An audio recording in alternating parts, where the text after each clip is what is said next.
Session on the protection of liberal democracy and the independence of the judiciary. We have a distinguished panel, Professor, by order of the speaking, Professor Pascal Pichonaz, who is on my left side, from Switzerland, is President of the European Law Institute. And we have President Marko Bošnjak, the President of the European Court of Human Rights is from Slovenia. We also have Professor Margaret Satterthwaite, who is from the United States, and she is the UN Special Rapporteur on the independence of justice. Hello, Margaret. Or you allowed me to call you Meg, so I can call you even in public. Okay. She is the UN Special Rapporteur on the independence of judges and lawyers, and we shall hear her later. President Alentina Pavličić, she is the President of the Supreme Court of Montenegro. And Vice President Doris König from Germany. She is Vice President of the Federal Constitutional Court of Germany. And last but not least is our colleague, Professor Elise Moyer. She is the head from Belgium. She's the head of the Department for International and European Law in Leuven University. I don't know why in Belgium the Catholic University is with K, but Flemish. Okay, I should have known it because I'm a member of the Royal Academy, Flemish Academy of Science, of Arts and Science. So I will reprimand myself for not knowing it. So I would like to begin just with notes of thanks to the President Javier Remades, to the Mayor of the City of San Diego, to the Executive Director, Mr. Thomas, and to the also Deputy, Mrs. Irene Esteban, and also to Yaki Rodriguez and to our friend Diego Solana, who is in charge of programs and who approved also this session. So we have to be grateful to him. And special thanks are also due to the European Law Institute, who helped coordinate this session, and to the President, Professor Pichonaz. The ELI has initiated 2 reports which are very relevant to our session. One report is the Charter on Fundamental Constitutional Principles for the European Democracy. This was published in 2023. And the other one is the ELI Mount Scopus, European Standards for Judicial Independence. So they are both important documents which I recommend you to look it up in the internet. Today everything is easily accessed. I would like to make just very, very brief remarks. The first one is to just say a few words about judicial independence. Judicial independence is a fundamental principle of liberal democracy and the rule of law. It guarantees that the judges are independent and impartial, and that their decisions is based solely on legal consideration and free from improper influence.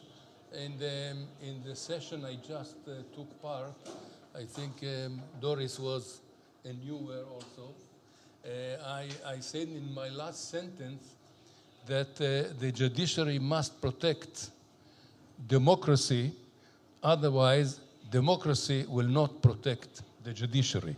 But I said it in not in negative, but in positive way, that the judiciary must protect democracy, so democracy can protect the judiciary. So these two concepts of judicial independence and liberal democracy are very, very important. We will hear President Alentina Pavličić about these issues of judicial independence. And as regards the issue of liberal democracy, before that, Professor Margaret Satterthwaite will give a very detailed report about the international landscape of this particular subject. As to liberal democracy, it is not merely a system of periodic elections. It is a constitutional order grounded in the rule of law, separation of powers, protection of fundamental rights, and institutional accountability. This is a reference to the ALI Charter of Fundamental and Constitutional Principles of the European Democracy, which Professor Alice Moyer was one of the two reporters, co-reporter, and we shall hear her presentation in the course of our session.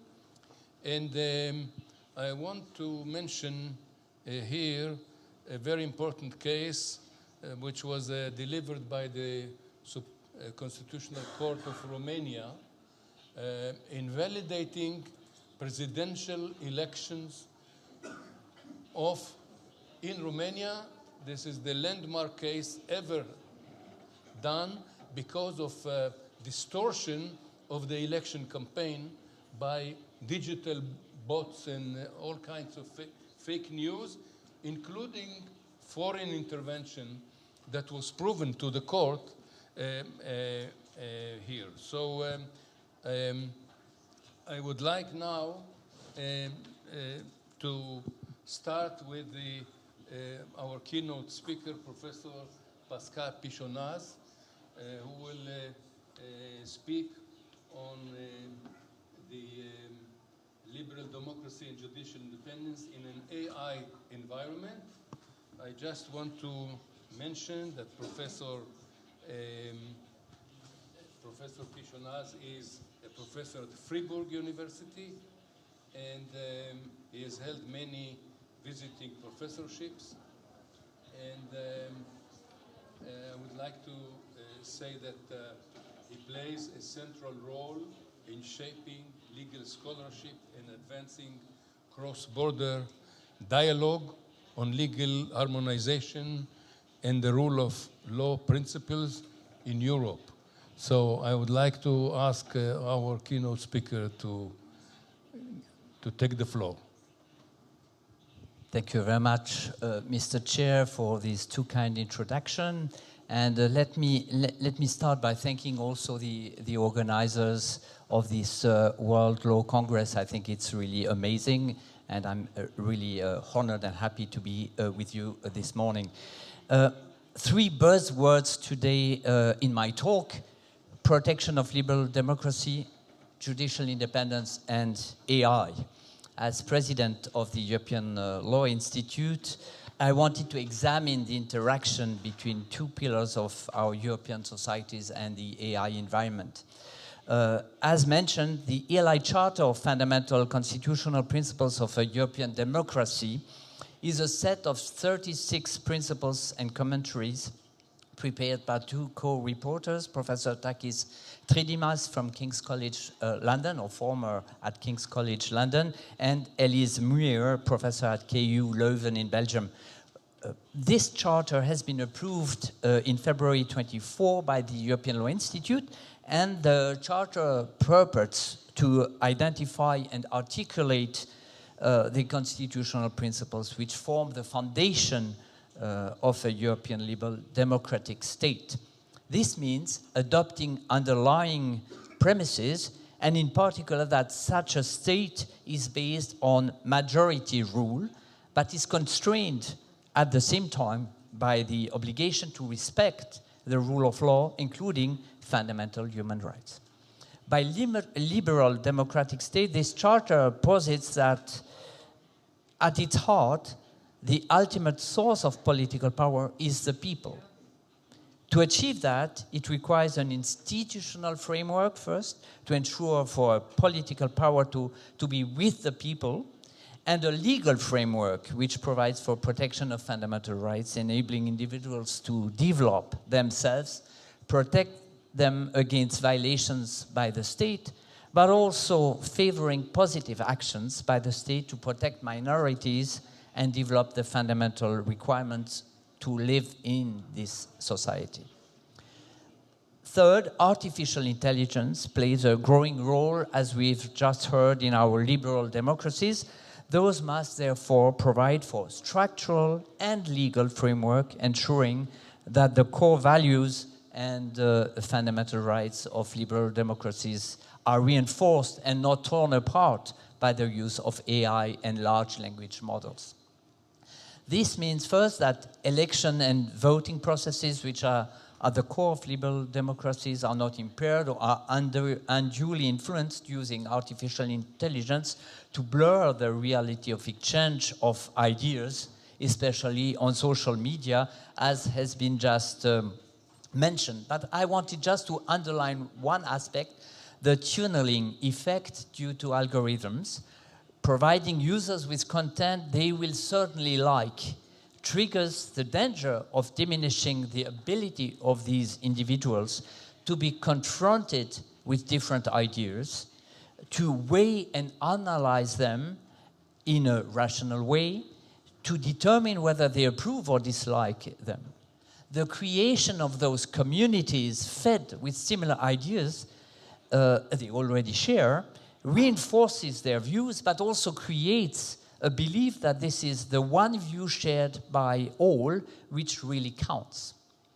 Among other aspects, the ELI Charter provides for a Principle 6 on protection against disinformation, with a subsection 2 providing that, and I quote, all entities that provide access to public space, such as media undertakings, social networks, and online platforms, have a social responsibility to counter disinformation whilst respecting fundamental rights, including freedom of expression. This means including measures regulating political advertising, content moderation, and potentially removal of content. A second aspect is linked to automated decision-making.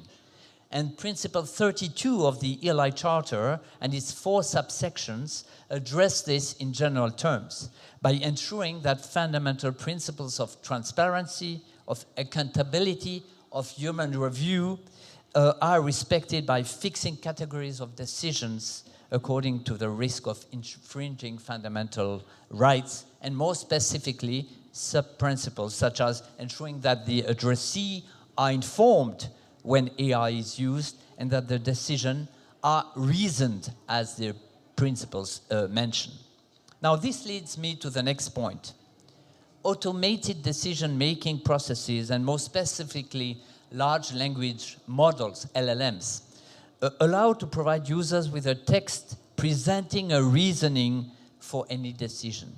Now, the text is based on the most probable sequence of words depending on the data set used to run the algorithm and the inputs prompt given to the algorithm. There is no reasoning, nor a copy of reasoning. The most probable sequence of words may look like a proper reasoning, of course, especially where the data set encompasses a multitude of reasoned decisions in one specific legal system. However, judges know that the most probable outcome is not necessarily the most accurate or most equitable answer in a particular fact setting or when inputs are slightly different. This is why human review is considered as central to the proper administration of justice and to protect fundamental rights, including the right to have a reasoned decision. It is therefore central that the judges review the reasoning of a decision to ensure that this appearance of reasoned decision is sufficiently close to what a reasoned decision would substantively be.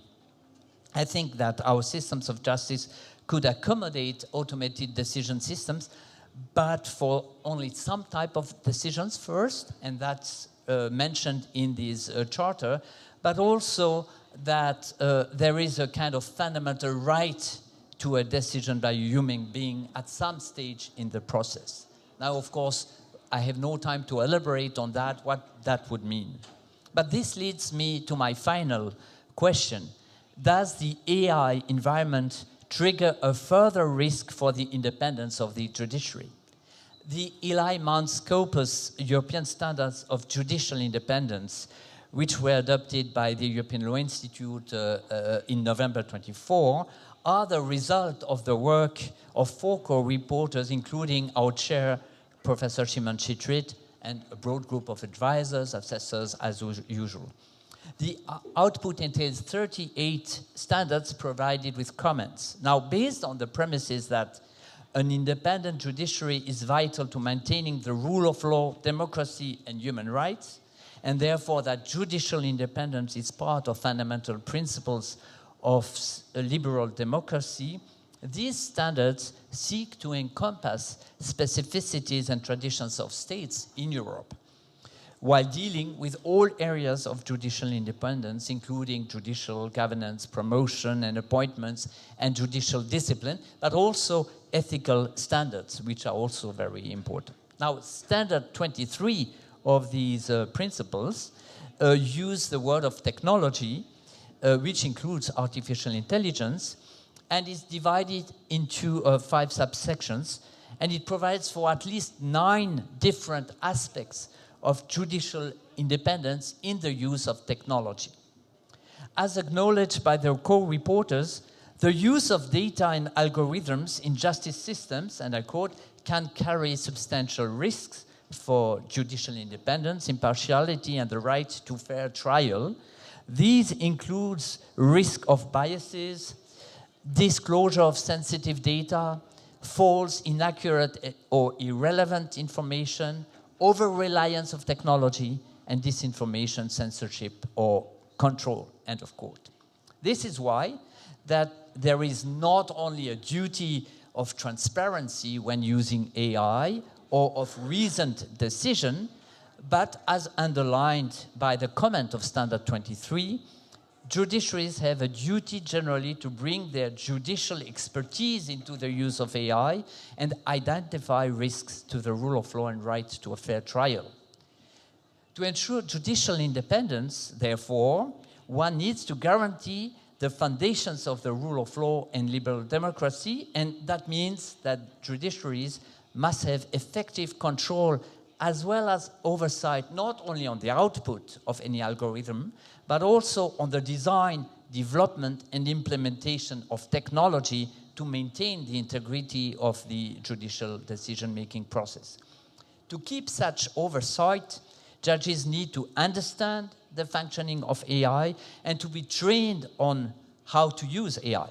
But they should also participate in the design, development, and of this technology. Now, I just give an example and I will conclude. The UK judiciary has recently been provided with an updated guidance for judicial office holders on AI.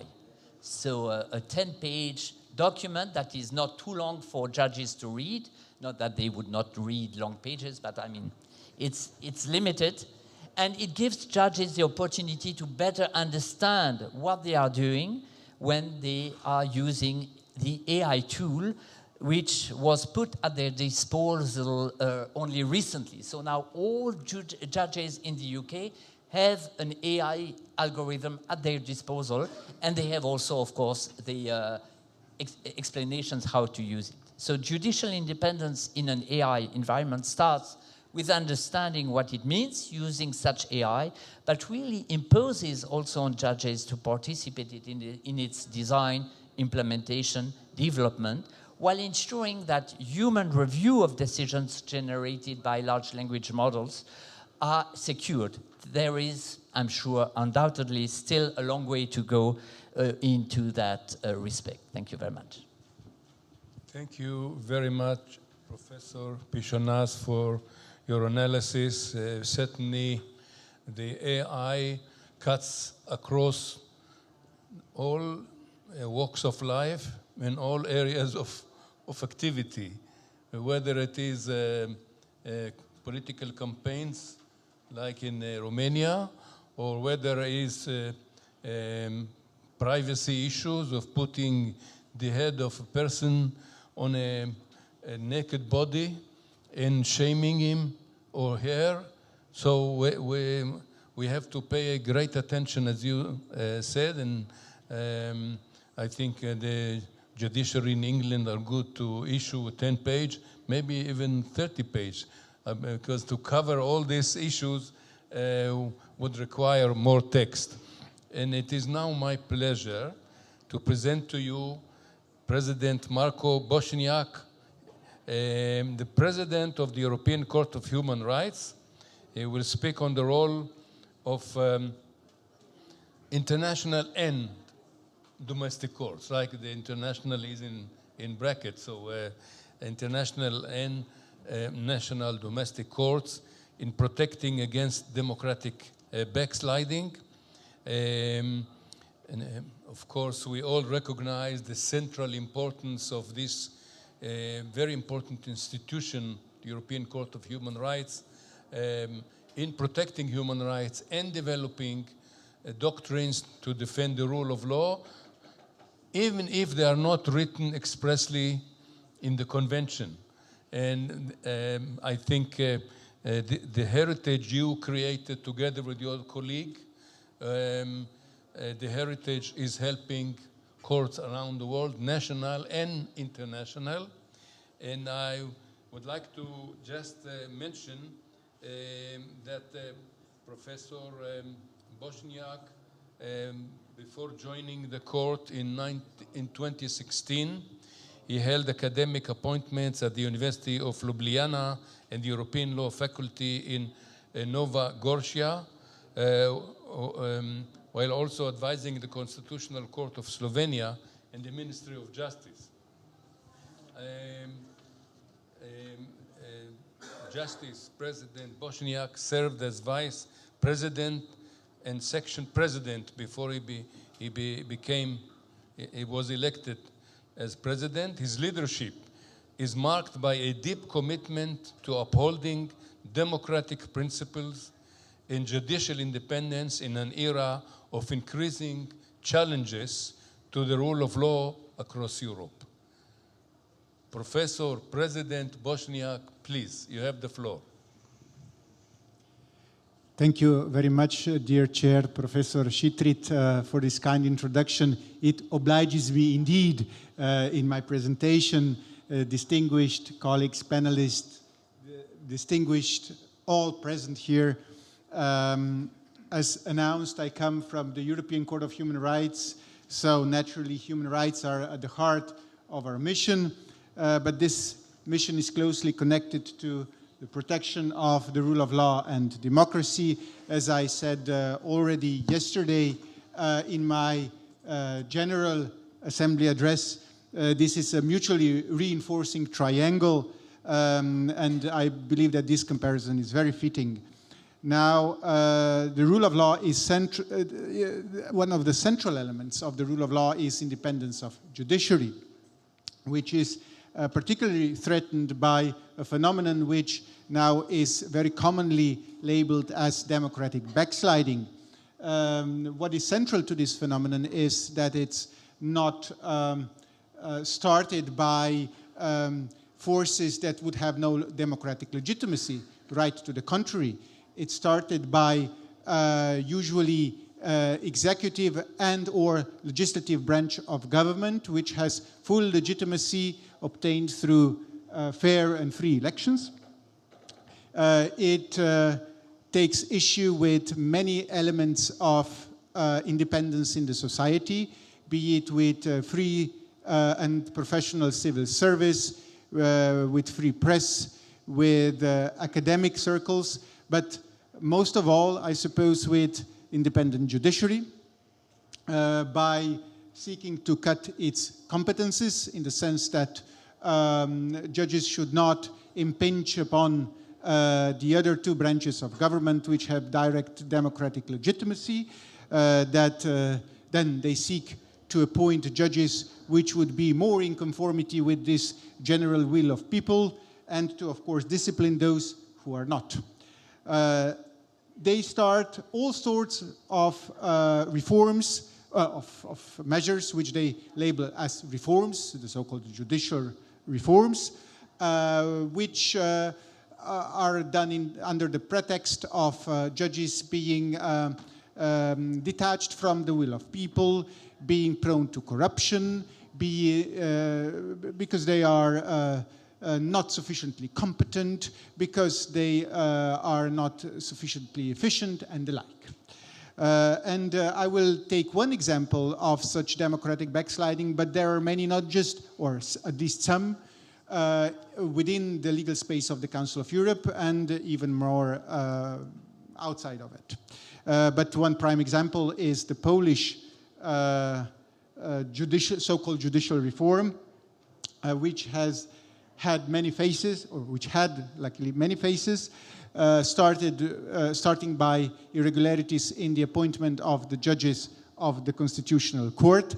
Those interested in what happened there can read our judgment in the case of Xeroflor and others versus Poland. Then it continued by restructuring the National Council of Judiciary, which had a central role in appointment of judges, by simply terminating the term of previous members and appointing new ones, while prohibiting those from the previous composition to have any judicial review of that termination. You can read more about it in our judgment of the Grand Chamber Grzenda versus Poland. Then they introduced a lower retirement age, especially for the judges of the Supreme Court, but also for other judges of the general courts. Thereby, if you lower the age of retirement, you simply get rid of experienced judges who possibly are not in accordance with your likings, in particular in the apex courts, because they usually have a more advanced age than those in the lower levels of the jurisdiction. So you quickly start controlling the Supreme and the Constitutional Court thereby. Now here too, both, not just the European Court of Human Rights, but also the other European Court, namely the Court of Justice of the European Union, intervened. Our court, with a judgment in the case of Pajak and others, and the court in Luxembourg through two judgments in cases of Commission versus Poland. Then they set up in Poland specific chambers doing with all sorts of review at the level of the Supreme Court. Once they started controlling the Supreme Court, they introduced the impossibility to challenge the judicial appointments of those who are unsuccessful in recruiting procedures. And last but not at all least, they introduced several disciplinary measures and other sanctions against those judges who were not acting in conformity with the will of the government. Now, how came that our court reacted in those processes at all?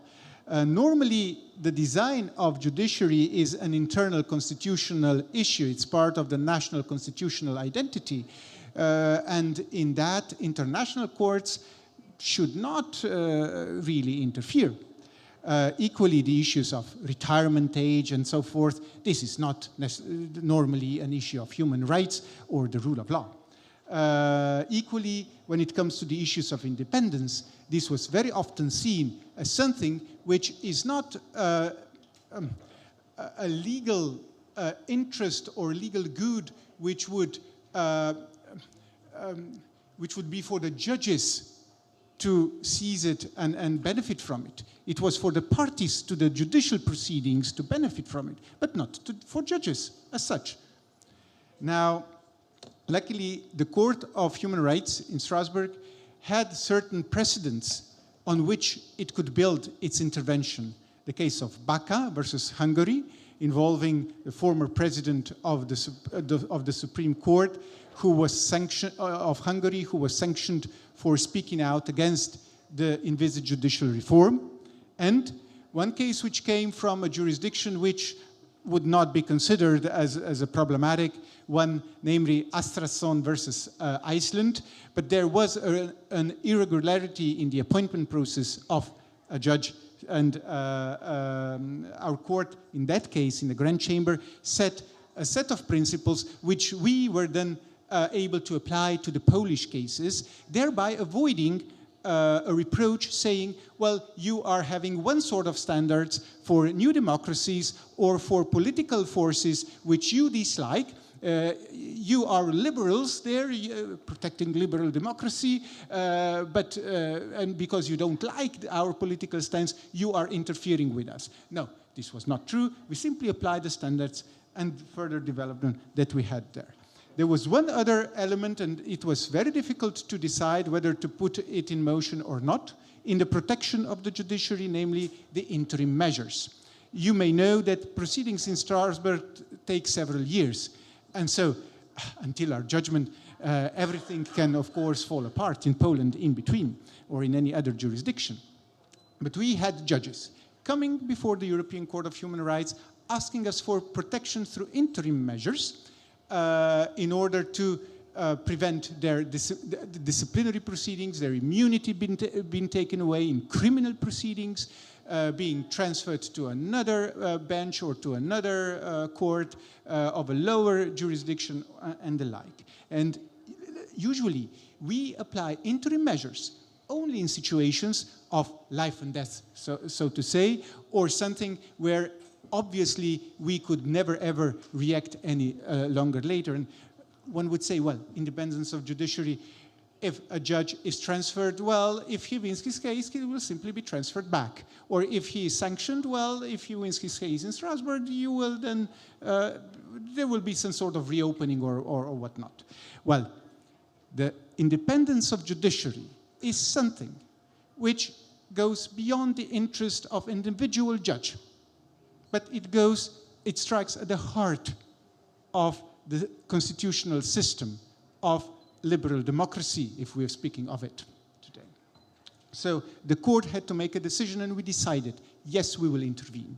We intervened with more than 30 interim measures indicated to the Polish government, and luckily they were respected, but in one case, but even in that case later on, and it's interesting to know that the Polish government said, well, a judge in a court in Poland does not want to follow your interim measure, and we cannot force him to follow it because we care so much about independence of judiciary. So they used the independence of judiciary against us. The government can do nothing because we care so much about it. Now, not to take too much of your time, what are the lessons to be learned from our intervention, which was not a sole one?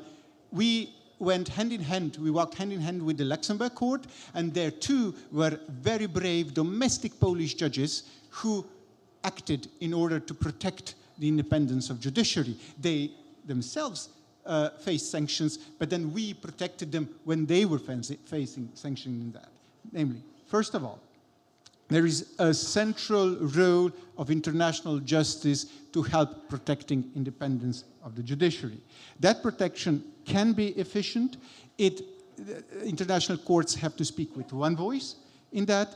The democratic backsliding is not irreversible, luckily, as we can see. And now, I paid an official visit to Poland in December this year, to the when the new government is already in saddle. But we could see how difficult it is to dismantle the effects of the democratic backsliding. It's not so easy. It's much easier to deconstruct independence than to rebuild it. But still, it's worth it. So I will stop here, not to take more of your time. I've spoken perhaps even a little bit too long, but we'll be happy to engage in a dialogue with you. That's so important. It should be interactive. Thank you. Thank you very much, President Bošnjak, for this comprehensive analysis. And let me say that we, in the project of ELI, Mount Scopus European Judicial Standards, relied very heavily on the jurisprudence of your court, as well as the European Court of Justice, and of course other international and domestic courts, and compared with what we had in the New Delhi Code of Minimum Standards of Judicial Independence, which we formulated together with the IBA, that was in 1982, we didn't have so many cases. But now, when we came to formulate this joint project with the ELI, we found a wealth of jurisprudence that helped us to be a little bit more active and more confident about defending judicial independence. And I commend you and your colleagues for the active role that you are playing in defending judicial independence. As I said, when you defend judicial independence and thereby you defend democracy, democracy will defend you, the judges. And now it's my pleasure to introduce Professor Satterthwaite, the UN Special Rapporteur on the independence of judges and lawyers, who will speak on undermining judicial independence, a typology of strategies used by autocratizing governments. Professor Margaret Satterthwaite is the United Nations Special Rapporteur, as I said, since 2022. She's a professor of clinical law at NYU School of Law, one of the finest institutions, where she directs the Robert L.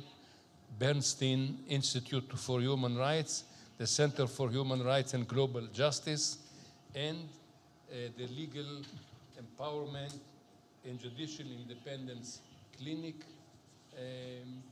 She is a prolific author and editor and brings an interdisciplinary approach to understanding and defending the institutional frameworks essential to liberal democracy and the rule of law worldwide. Please. Thank you so much, and thank you very much for the invitation to be here. It is a real honor, Mr. Chair. And I'd also like to just acknowledge that we have such an eminent, not only panel, but also individuals in this room. So, excellencies, colleagues, your honors, it's a real pleasure to be here. So I will not speak very long because we need to make sure that we have time for everyone. But what I would like to do is tell you a bit about a typology that I've created of attacks on judiciaries that I'm seeing in my work as the Special Rapporteur. So this comes out of looking really at places where you have this process of autocratization. And I like to use that terrible term because it recognizes that any state can become more autocratic.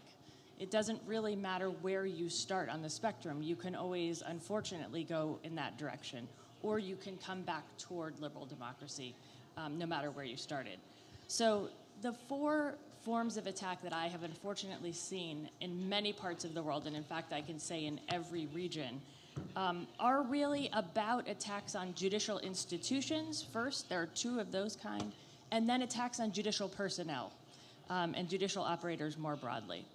So the first two categories that attack institutions, the first is one we're very familiar with, which is capture. And I think we just actually heard a lot about how capture can occur. I need to be closer. Yes, is that better? Okay. Okay, excellent. Yes, we exactly. Okay, excellent. So capture, of course, includes legal reforms that decrease judicial independence and increase political control or influence. And that really reduces the capacity of the judiciary to act as a check on the political powers, excuse me.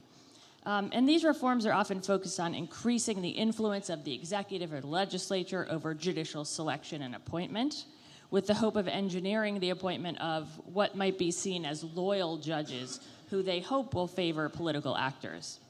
And another tactic that we just heard about is creating new judicial vacancies, either by expanding courts, removing existing judges, including by impeaching sitting judges, or purporting to alter their judicial term limits, or as we heard, lowering the age of compulsory retirement.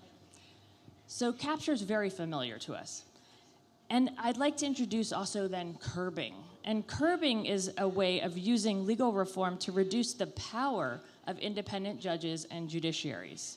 These kinds of curbing measures risk negating or dramatically reducing the capacity of judges to uphold the rule of law. And just a few examples.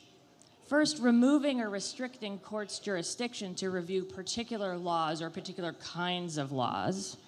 Limiting judicial oversight in certain politically sensitive cases, often those that are purportedly involving national security or other categories like that. Authorizing political branches of government to override judicial decisions. Sometimes mandating weaker standards of review by the judiciary in some or all cases. And then we also see independent judges having their capacity to act as an effective check on government power curbed by simply reducing their resources. So making it very hard for judges to do their work, reducing the number of assistants they have, reducing the capacity to obtain new technology, for example. So in relation to both capture and curbing, some would argue that the values of democracy and self-determination mean elected governments can make reforms to their system. And that is very true. But in international standards on judicial independence, as we've already been talking about, and human rights standards require that we really ensure the protection of judicial independence. So these first two categories can be promoted by political leaders sometimes as neutral reforms. They're simply improvements to the system. And the last two categories really cannot be marketed as such. These I call instrumentalization and weaponization. So both of these categories involve the targeting of individual justice operators, including and especially independent judges, for their work to uphold the rule of law and hold government officials to account. So instrumentalization entails the misuse of existing legal institutions, procedures, or laws to exert undue political influence on judges and justice operators. For example, disciplinary proceedings may be abused, and sanctions, including suspension or removal, or simply sanctions on the functioning of a court, may be imposed on individual judges or entire courts in reprisal for upholding the rule of law. Judges have been removed from office for imposing convictions in political corruption cases or for challenging corruption in international courts. In many instances, removal occurs without due process. Conditions of service may also be instrumentalized to influence on judicial conduct. So judges may experience the withdrawal of their security protection, transfer to locations viewed as under-resourced, as dangerous or otherwise undesirable. And most damagingly, judges and prosecutors who are perceived as threatening to state authorities become the subject of criminal prosecution. Criminal prosecutions have been used to target justice operators who handle cases involving grave human rights violations or corruption, and may be getting too close to centers of power. Criminalization demonstrates that judges who are assigned the role of upholding an independent legal system can become personally vulnerable to punishment for simply carrying out their professional duties. So the final category of threats to judicial independence is what I'm going to call weaponization. If instrumentalization masquerades as a lawful action, weaponization represents an extreme form of threat against independent justice operators involving facially improper and illegal acts. First, and this is a very, very popular one right now, public disparagement and denigration of individual judges by officials of the state. So you have often a very targeted campaign of individual judges against individual judges by the executive, who denigrates them with demeaning language, and often, unfortunately, gendered language as well. These are often followed by private acts of violence against judges. If you see the executive acts and language as sort of creating the field of permissibility to attack physically judges, we do see this. Sometimes judges are arbitrarily detained or subjected to temporary disappearance. And most shockingly, it has happened that judges are killed and their families have been subjected to physical attack.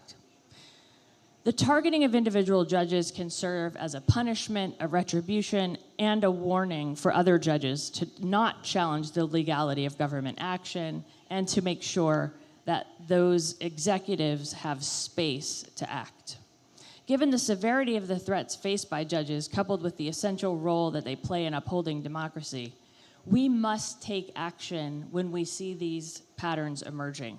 And so I will stop here, but what I'd like to say is that it's imperative that we all across these spaces can act in solidarity with judges when they're under attack, and that we identify the patterns across these different nationalities and advance a sense of solidarity and protection for judges who are playing their role in upholding the rule of law. Thank you. Thank you very much for your presentation and your active reports that contribute to the promotion of judicial independence.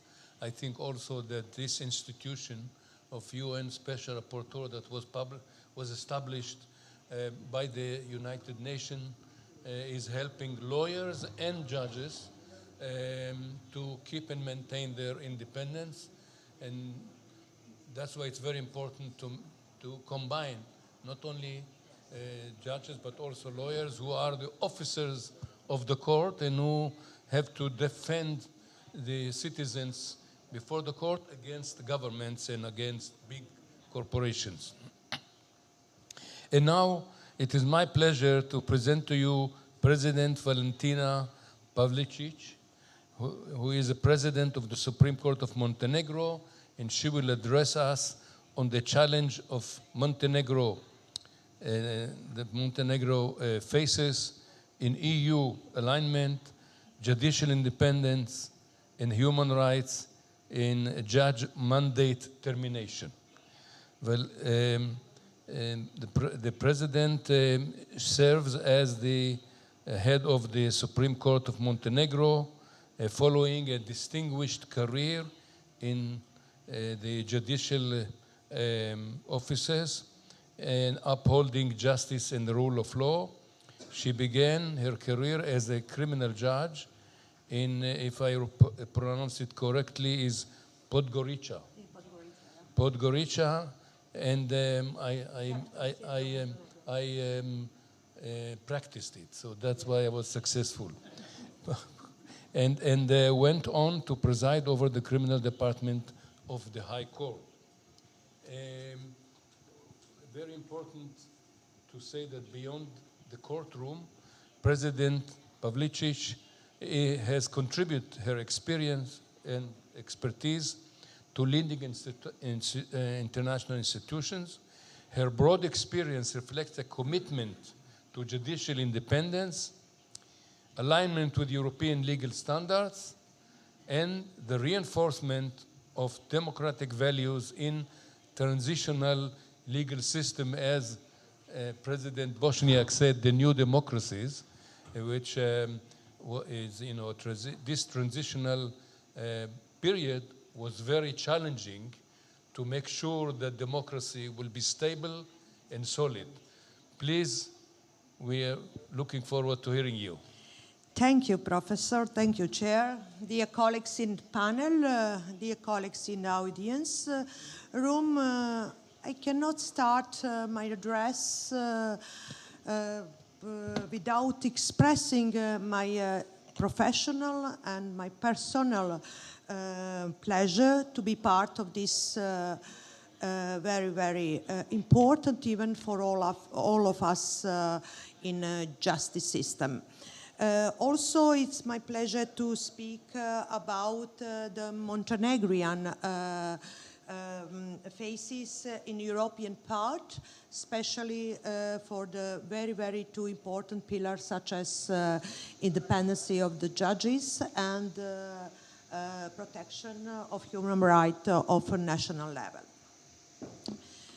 Looking at the recent historical context, I want to point out that since the restoration of independence of Montenegro 2006 has taken a series of reform steps towards the professionalization and standardization of judiciary through changes in the legislative framework, where the introduction the body such as Judicial Council, a body that ensures and guarantees the independence, sovereignty, responsibility and professionalism of the courts and judges, opened an institutional framework for strengthening the autonomy and independence of the judicial branch of government. Namely, fully aware that issue of the independence of the judges is not a privilege, but an obligation and one of the fundamental constitutional determinants without which there is nor can be spoke of the rule of law. And that as every democratic state, we strive for a system established on the rule of law, because it is the antithesis of the arbitrary power. Faced by daily needs of modern society, for a long period of time, Montenegro has been investing significant resources and time in the continuous education of judges in accordance with European and international standards, such as case law of European human rights, which include also on improving knowledge, ethics, and integrity and the necessary skills for managing judicial proceedings. The Constitution guarantees a wide range of rights. However, such as reflection needs to be applied in practice itself in order to minimize the gap between the norms and their full application in practice. A special emphasis is placed on the fight against impunity. The priority is efficient and impartial investigation and trial in cases of high-level corruption and organized crime. These are tests of maturity of an independent and efficient judicial system. As we all know, as judges also, we are obliged to hear the parties who have equality arms at their disposal and to conduct evidentiary proceedings in accordance with the procedural law, so that as a result of all this, a high quality and reasoned court judgment is delivered.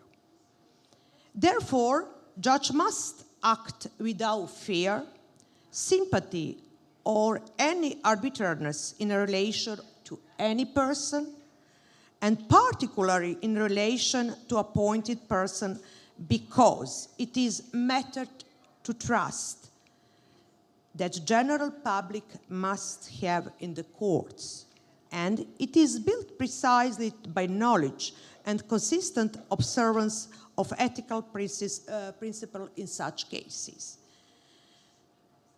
Public perception often does not reflect the complexity and the length of the proceeding the judges, and facing with they must not be influenced by public pressure. Thus, our role as the presidents of the court is not only to manage to the institutions.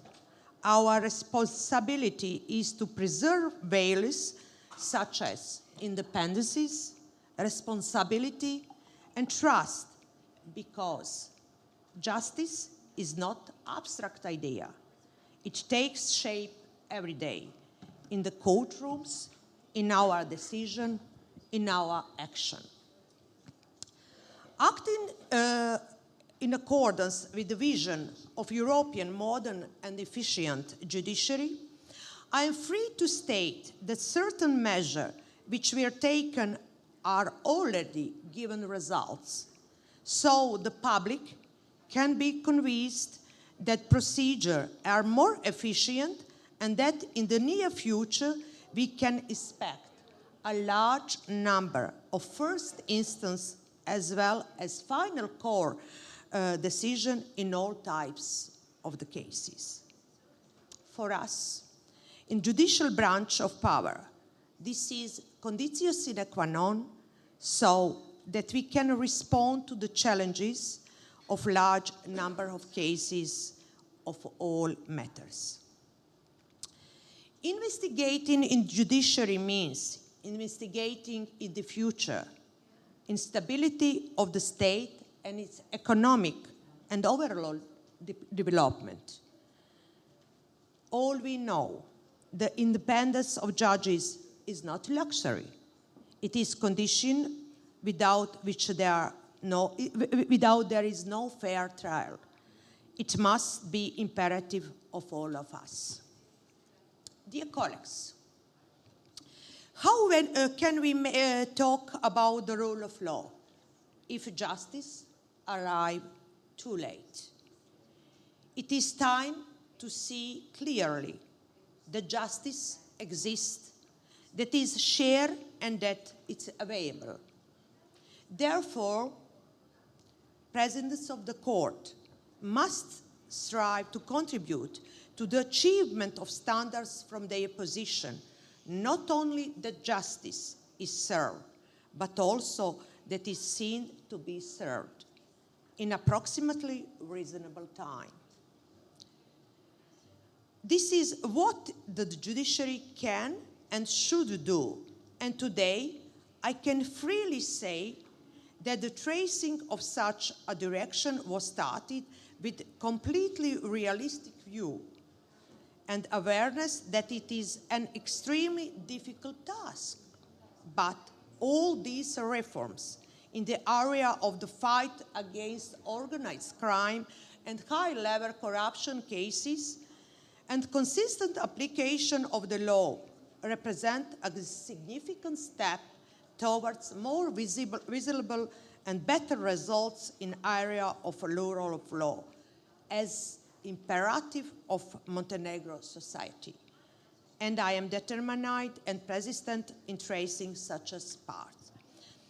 The Supreme Court of Montenegro and thus Montenegrin judiciary as whole will be dedicated to achieving all goals and tasks guided by the example of creating a climate direct communication, which principle of work would be transferred to all lower courts. Despite the institutional mechanism, I often face with challenges that cannot be seen in statistics, personal attacks, attempts to discredit and doubts about every reform initiative. Yes, independence of justice, as I said, is an obligation. And last but not least, I want to finish with some sentence from Justice Ruth Bader Ginsburg, who said, "Whatever we choose to do in life, leave our marks." It means that we did not do for ourselves. And that's how we live in the world a little better than the one we lived. And so, dear colleagues, we should fight for the things we care about, but we should do it in such a way as motivate others to join us on that journey. Thank you. Thank you very much.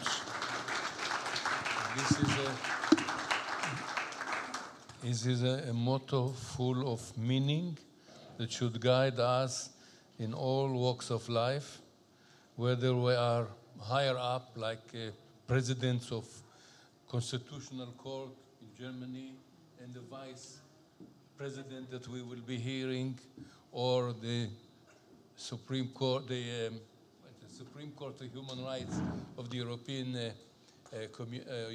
Europe, distinguished from the European Court of Justice. That means the Strasbourg Court vis-à-vis the Luxembourg Court. So we are clear about the importance of both institutions. And thank you very much for your presentation. It is my pleasure now to call upon Vice President Doris Koenig. She is the Vice President of the Federal Constitutional Court of Germany. We are happy and pleased to have with us also the President, Harbarth. And also, I just recognized the President Levitz, who joined us. He conducted the session where I was, for that reason, I was late to come to this one. And now you have a witness that I'm saying the truth.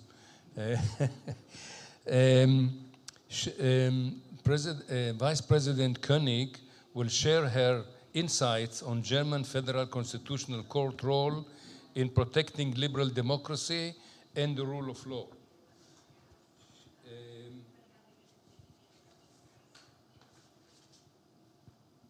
In addition to her judicial duties, she has played a significant role in international legal forums, including chairperson of the International Foundations of Law of the Sea, and as Germany's member of the Permanent Court of Arbitration at The Hague.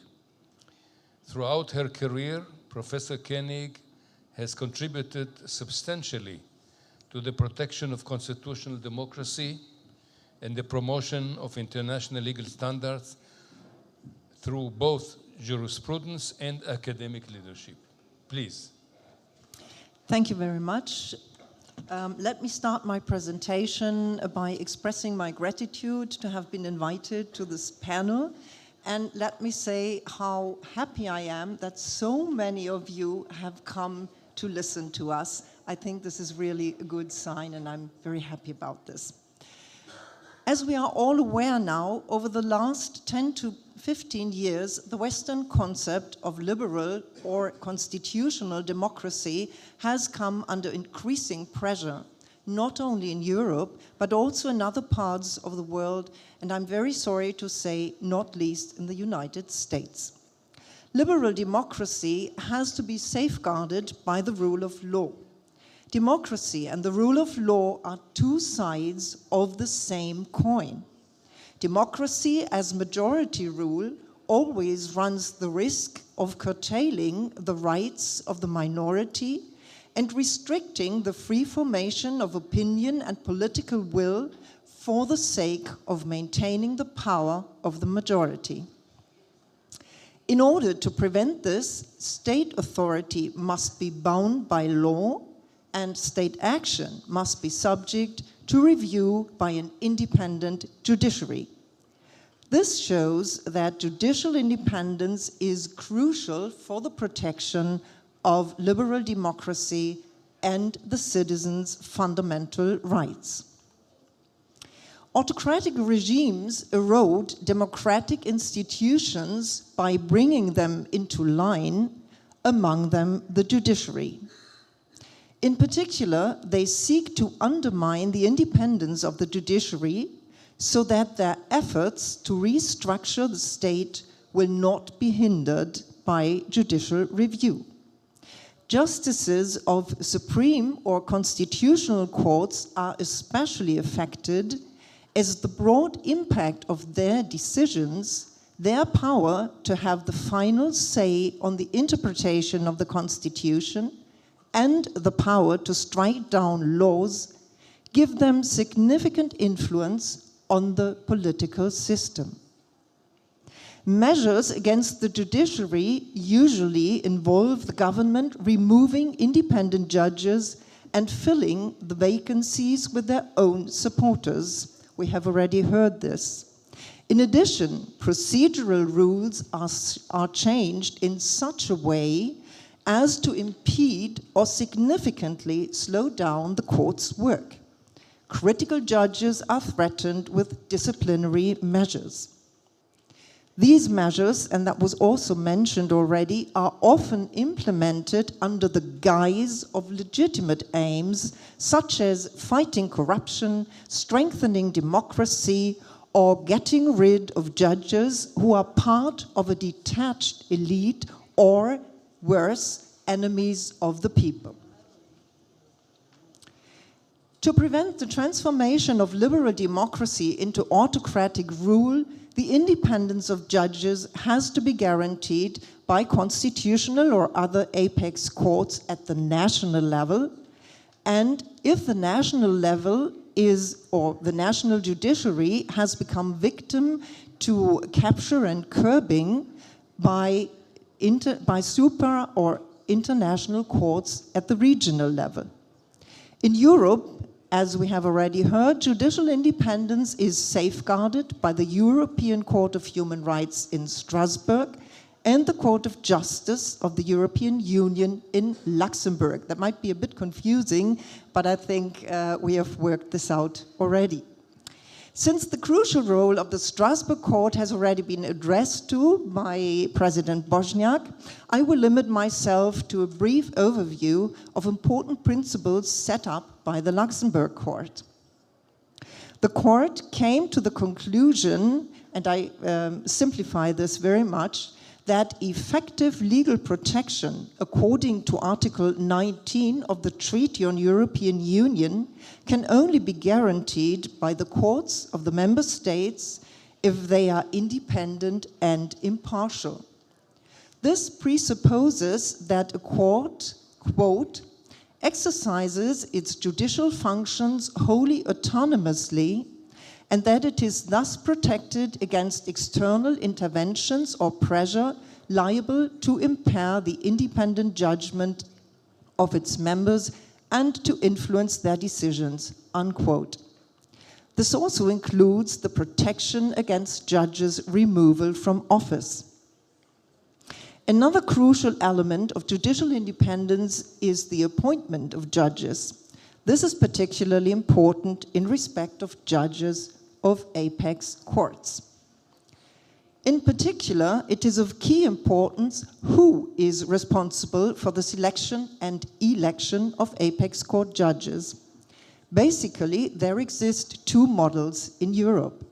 One model relies on proposals made by independent commissions or councils, for instance, bodies that do not consist of representatives or only of very few representatives of the legislative or executive branches.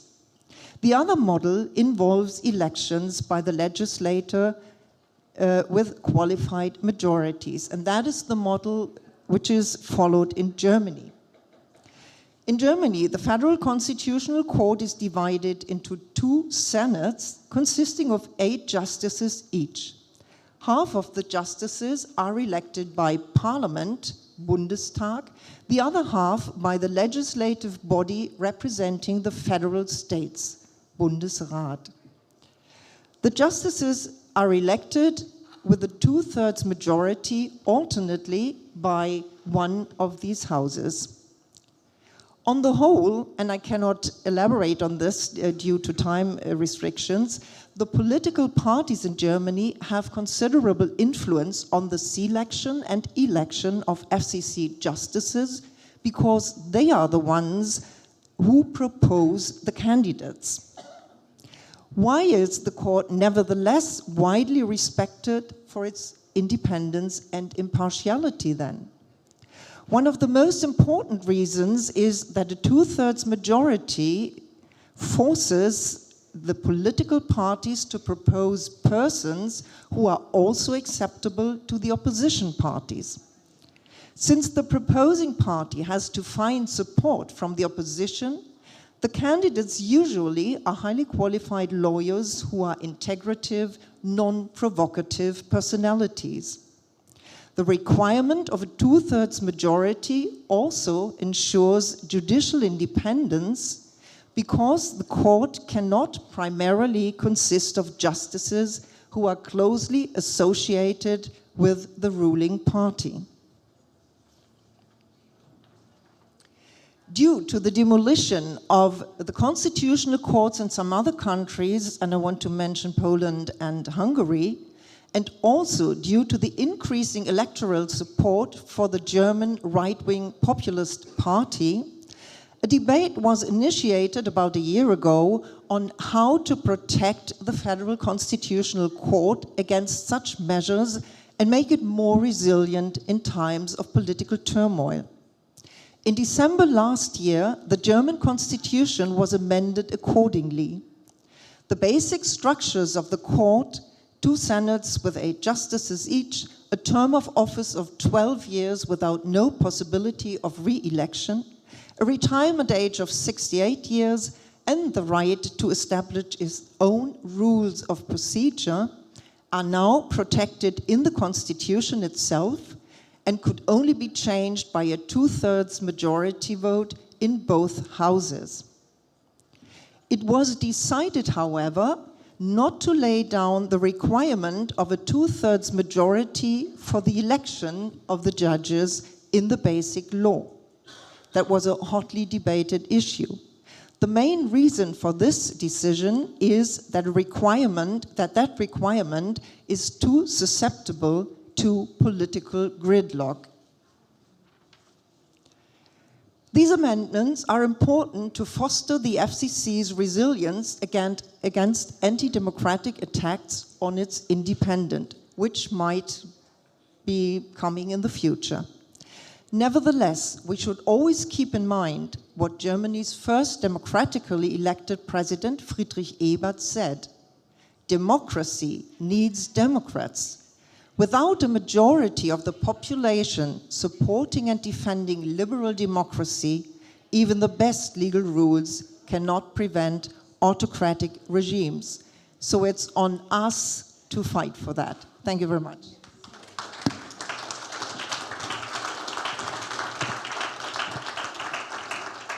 Thank you very much, Ms. Vice President, for the excellent presentation and also for the last sentence, which is a call for action and a call for active citizenship and a call sometimes to go to the streets. This is what we have to do in Israel now. That's true. Now I wish to invite our colleague, Professor Elise Moyer, the head of the Department for International and European Law at the Catholic University of Leuven in Belgium, to speak on the ELI Charter of Fundamental Constitutional Principles of European Democracy, which we mentioned a number of times here. She was a co-reporter, as was mentioned already, and she is Vice Dean for Research and head of the Institute of European Law at Leuven University, as well as visiting professor at the College of Europe in Brooks. And she is engaged in research, and what I would like to emphasize that Professor Moyer has led major research initiatives on non-economic EU law, non-discrimination, and the collective enforcement of European values, with an extensive publication record and editorial roles in top European law journals. She plays a central role in shaping contemporary European legal thought, particularly in the context of democratic resilience, rights protection, and the evolving authority of the EU institution. You have the floor. Thank you very much, Mr. Chairman, and I would also like to thank the organizers very warmly for this very kind invitation. It's a great honor to be part of this panel and also to address such a prominent audience. We've heard from the previous speakers a lot, many thoughtful analysis on how to challenge threats to judicial independence. I thought that I would use the time allocated to me to indeed present another aspect or other aspects of the debate on threats to liberal democracies, which we indeed have been dealing with in the context of the report that led to the drafting of a charter, which I brought a copy of. Sometimes it's good to see paper documents. The Charter of Fundamental Constitutional Principles of a European Democracy. In essence, this charter is intended to answer a question. How can we strengthen the visibility of the constitutional principles on which European liberal democracies are based, and how can we make these principles more operational? These questions are the questions that the European Law Institute asked us, a group of experts, to reflect upon a few years ago. And perhaps I may take a second to explain what the European Law Institute is under the scrutiny of its president. For those who are not familiar with that organization, it is an organization based in Europe which brings together prominent experts from academia and as well as practice, in order to provide independent advice and informed advice to European decision makers, if that is a correct summary of the purpose of the organization. And so that organization asked myself and a group of colleagues to work on a text that would reassert the fundamental principles of a constitutional liberal democracy in Europe. And that's what we've done, and this text, the drafting process, has led to indeed a charter. So we've wanted to signal with this title its form of high normative authority. Now the charter fills in an important gap, because until it was adopted by the ELI, the European Law Institute, there was no text in Europe seeking to bring together or to identify and bring together the key fundamental constitutional principles of European liberal democracies. There exists very important legally binding text on European fundamental rights, and we've heard several times the president of the ECHR. There also exists a Charter on Fundamental Rights, a Council of Europe checklist on the rule of law, more recently a Council of Europe Convention on Artificial Intelligence, the rule of law, democracy and human rights. But there existed no large-scale exercise to identify common constitutional principles of a European liberal democracy. So what this charter now does is to try to bring together the existing materials. Of course, the idea is not to compete between valuable or create competition between valuable sources. It is rather to consolidate, to complement the existing documents. So for example, what we try to do is to define what we understand as a liberal democracy, to reflect on the idea of constitutional integrity, constitutional entrenchment, protection of certain core aspects of a constitution above others, and to modernize the reflection on constitutional principles, as I will try to illustrate further in a second. The core underlying principle on which the Charter is based is the idea that was already spelled out by Professor Pichonaz earlier on, that European liberal democracies rely on the rule by the majority, constrained by the rule of law, and with all due respect for fundamental rights, in particular those of the minority. Now, I want to say a word about the process that has allowed us to bring this charter together, because it is related to the form of legitimacy that the text has. The process by which we have come to this charter has been placed in the hands of a group of academics and practitioners with a large-scale consultation process. So we produced a first draft, and this draft has been disseminated, presented, open to feedback, with the very generous support of the network of the members of the European Law Institute in Europe, and I would say across the world, because the text has been circulated to many bar associations, high courts across the globe, and we have been trying to respond to the various comments we have received. The sources on which we rely to identify the substance of the principles set out in this text are a combination of constitutional text, case law interpreting this constitutional text, legislation, because increasingly legislative instruments are used to give a concrete expression to certain features of our liberal democracies. In the earlier panel, in which you were a member, Advocate General Julian Cocotte mentioned EU legislation to protect certain aspects of the freedom and the quality of plurality of the media and information. as well as, of course, academic work, again, from Europe primarily, but also drawing on literature from the United States, South America, or South Africa, South America as well. So it's a text that has its center of gravity in Europe, but that is possibly meant to resonate beyond the frontiers of Europe. Very concretely, the text is composed of 36 principles gathered in 7 categories, and each principle, in the tradition of the work of the European Law Institute, comes with a 1 to 3 pages long commentary. This commentary is important because it explains to the reader how we arrive to a compromise on the formulation of the principle. So it sheds light, interpretative light, on the principle. And we hope that that text can progressively become a text of reference for practitioners, decision makers in Europe and possibly beyond. I thought what I could do to illustrate the kind of content of the text is to pick up a few principles. I'm not going to discuss the 36 ones.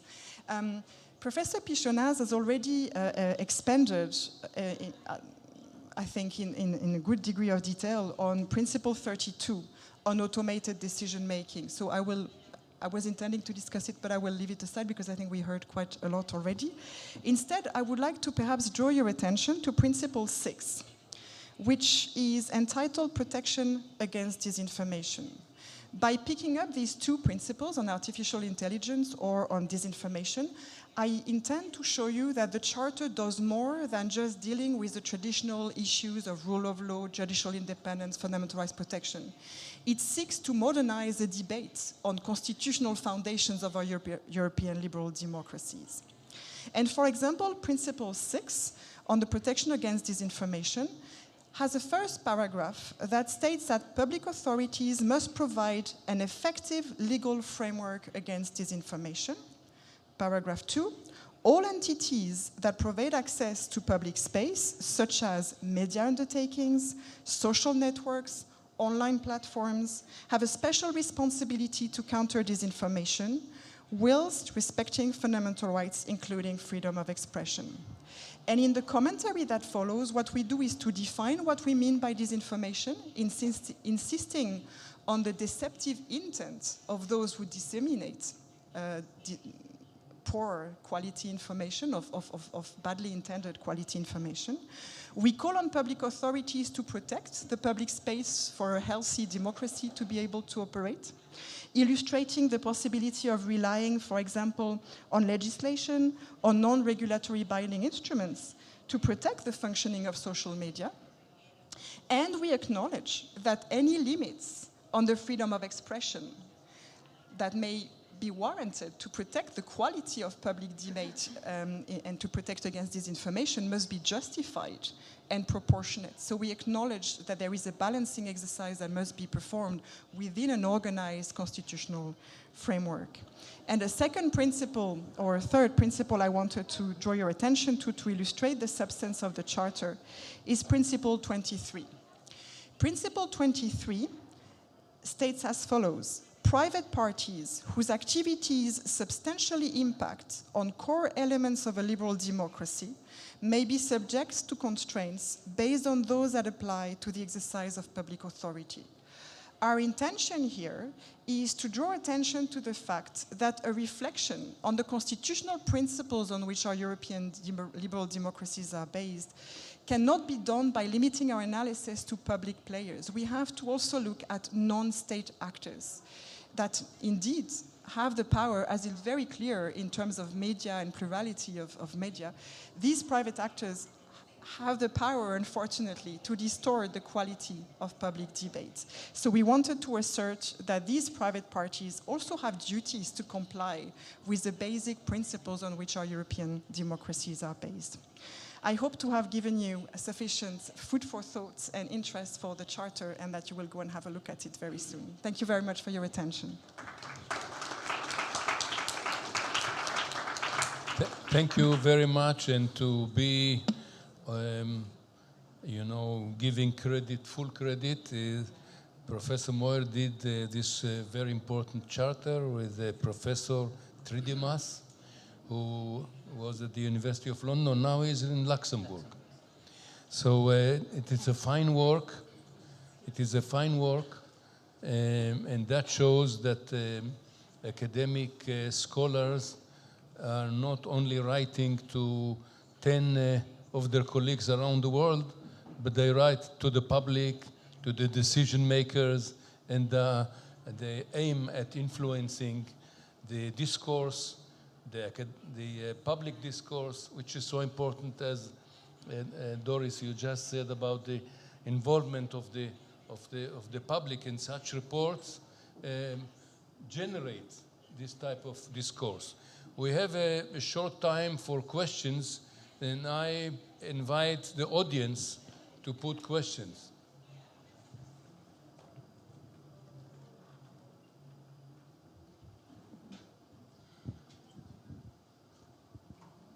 Please. Professor Demir from Berlin, President of Human Rights Defenders Association. Now, there has been a mention about Poland and Hungary, which are both members of European Union. But there are other countries like Turkey, and which is very important, and it is important to Europe as well. There has been discharge of judiciary, 30% of the judges and prosecutors there, and there are cases before the court. And also, I was in Geneva last summer. UN special reporter had a report that.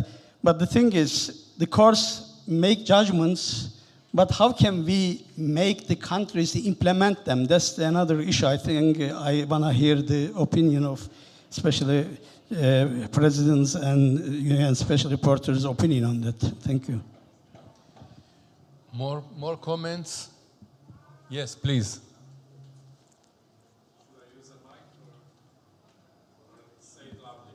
I'm a professor from Poland, and I was conducting a research in the field of constitutional law before 2015, and after the change you mentioned, it was even uneasy for us researchers to conduct the research in the field of constitutional law. I was handling with issues of the relations between constitutional court and ordinary courts, so enforcement of constitutional court judgments in Poland, which is now the history or future maybe.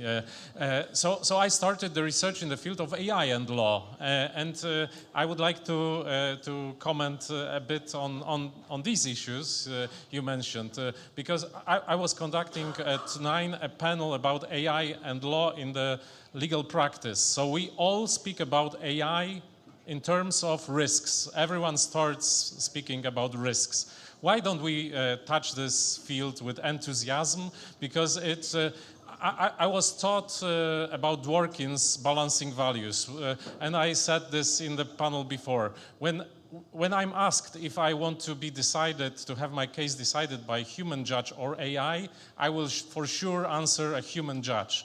But if I'm asked if I want a decision given by a human judge after 3 years, or a decision given within 2 weeks by AI, and then supervised, for instance, in 10% cases by a human judge, and the whole procedure is ended within 1 year or half a year, then the answer is, for me, it's quite simple. So this is the question. Why don't we approach AI with enthusiasm? Your statement raises the very acute issue of values, efficiency versus justice. So you say I better have a speedy justice which is not exactly right at the advantage of getting it fast. So I'm not sure this will be shared, certainly not by the classic view that we have to put justice over any other values like efficiency, access to justice, whatever, public trust, all the judiciary, even the judicial independence had to give way to justice. But your statement certainly is a valid one. Yes? Okay, here is the microphone. I told the chance. Thank you. I can discuss a lot about this topic because I'm a judge and I'm coming from Serbia. And my country is currently an example, actually, how the doubt in independence of the judiciary can get a political epilogue with a lot of protest and demonstration. But I will not discuss about that. I only wanted to say, as a judge, I didn't say I am a judge in the Court of Appeal and the network judge in the International Hague Network of Judges. And for me, as a judge, the independence of judiciary and my profession means that I have to raise my voice when I think that there are so obvious breaches of and violations of the fundamental rights. And I hope that you understand my message. Thank you. Gentlemen and ladies, all good things come to an end. And I would like to thank all the speakers who gave us very insightful presentations from their own views and perspective. And I would like to thank you, the audience, who joined and listened to our presentation. No, because there is a schedule, and we have to obey the schedule. I apologize. So thank you all very much, and we look forward to the other sessions. Thank you.